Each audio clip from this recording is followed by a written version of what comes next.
महाराष्ट्र विधानसभा चुनाव 2024 के लिए उद्धव ठाकरे के गुट वाली शिवसेना ने 15 उम्मीदवारों की दूसरी लिस्ट जारी कर दी है।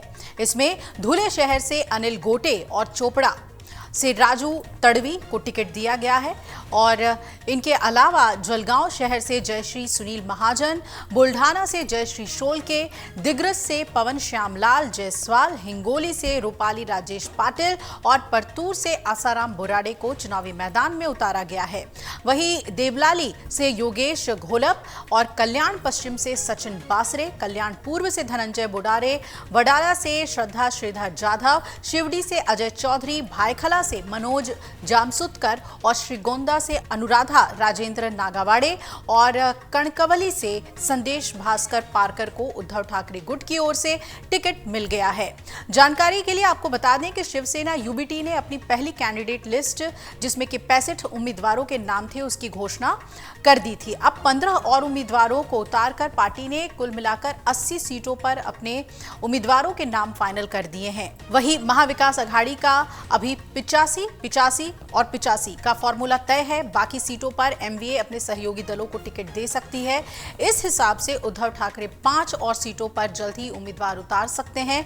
आपको बता दें कि एमवीए में शिवसेना यूबीटी, कांग्रेस और एनसीपी शरद पवार की पार्टी मिलकर महाराष्ट्र विधानसभा चुनाव लड़ रही है। इन तीनों ही पार्टियों के बीच अभी 85, 85, 85 का सीट शेयरिंग फॉर्मूला तय हुआ और तीनों ही पार्टियों ने अपने अपने उम्मीदवार उतारने शुरू कर दिए हैं। कांग्रेस ने भी अपने उम्मीदवार उतार दिए हैं। शिवसेना यूबीटी ने आदित्य ठाकरे को वर्ली विधानसभा सीट से उतारा है। आदित्य ठाकरे पिछली बार भी इसी सीट से चुनाव लड़े थे और बड़े अंतर से जीत भी दर्ज की थी। वहीं दूसरी ओर एकनाथ शिंदे के करीबी नेता उदय सामंत जालना जिले के अंतरवाली सारटी गांव पहुंचे हुए हैं। उदय सामंत मराठा नेता मनोज जरांगे पाटिल के साथ बैठक कर रहे हैं और मनोज जरांगे विधानसभा चुनाव में अपने उम्मीदवार उतारने वाले हैं। वहीं महाराष्ट्र विधानसभा चुनाव 2024 से पहले ठाकरे भाइयों में सुलह का बीड़ा भी राज ठाकरे के नेता ने उठाया है। दरअसल महाराष्ट्र नवनिर्माण सेना यानी कि एमएनएस के नेता बाला नंदगांवकर ने ये कहा कि अगर उन्हें मौका मिला तो वो ठाकरे के चचेरे भाइयों यानी कि उद्धव और राज ठाकरे को एक साथ लाने की कोशिश करेंगे। नंदगांवकर ने बतौर मनसे उम्मीदवार मुंबई के शिवडी विधानसभा सीट से अपना नामांकन दाखिल कर दिया।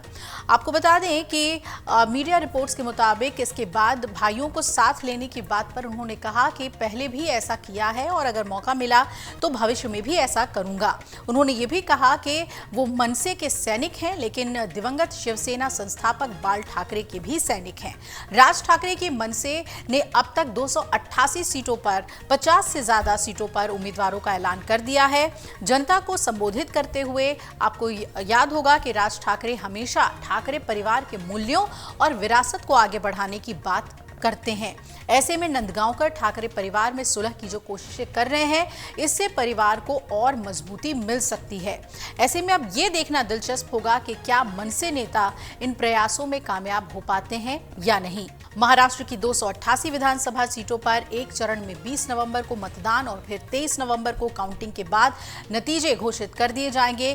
फिलहाल सत्ता में महायुति गठबंधन यानी कि बीजेपी एकनाथ शिंदे की शिवसेना और अजीत पवार की एनसीपी है और इस बार महाविकास अघाड़ी में कांग्रेस शिवसेना उद्धव बाला साहेब ठाकरे और एनसीपी शरद चंद्र पवार की भी कोशिश है कि सत्ता पर कमान वापस हासिल की जाए।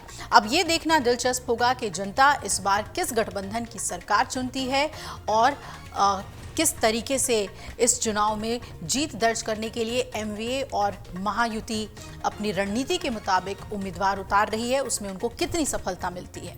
अगर आप ये वीडियो YouTube पर देख रहे हैं तो हमारे चैनल को सब्सक्राइब कर बेल आइकन दबाएं और Facebook पर देख रहे हैं तो हमारे पेज को लाइक करें।